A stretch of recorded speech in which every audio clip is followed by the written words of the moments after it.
Next up, in light of numerous actions taken by a number of bodies of the United Nations which exhibit a deep anti-American bias, we have an executive order prepared for your attention that would withdraw the United States from the UN Human Rights Council, would withdraw the United States from the UNRWA, which is a refugee organization, and would also review American involvement in UNESCO, which has also exhibited anti-American bias. More generally, the executive order calls for a review of American involvement and funding in the UN in light of the wild disparities in levels of funding among different countries that, as you've expressed previously, is deeply unfair to the United States. So I've always felt that the UN has tremendous potential. It's not living up to that potential right now. It really isn't, hasn't for a long time.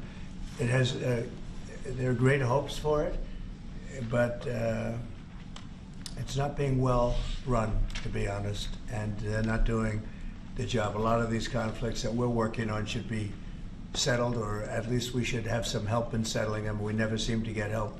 That should be the primary purpose of the UN, the United Nations. And again, it's got great potential, and based on the potential, we'll continue to go along with it, but they got to get their act together.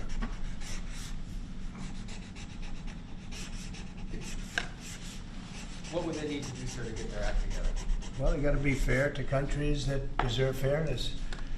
They have some countries, as you know, that are outliers, that are very bad, and they're being almost preferred as countries to those that do their job and are doing a good job, and they have to really, they're going to end up losing, a lot of countries, they're going to end up losing their credibility like other organizations, and then they're going to be nothing.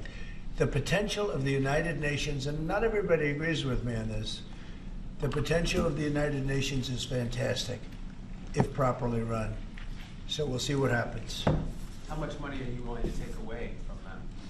Well, we're taking away a little bit, but we're not looking to take away money. This is so important that we're really, as you know, the United Nations is largely funded by us. But, and it shouldn't be, it should be funded by everybody, but we're disproportionate, as we always seem to be. But it's something that if it ever lived up to the potential, in 10 minutes it would make up the difference. That's the kind of power it could have. Right now it doesn't have that power. Next, sir, this is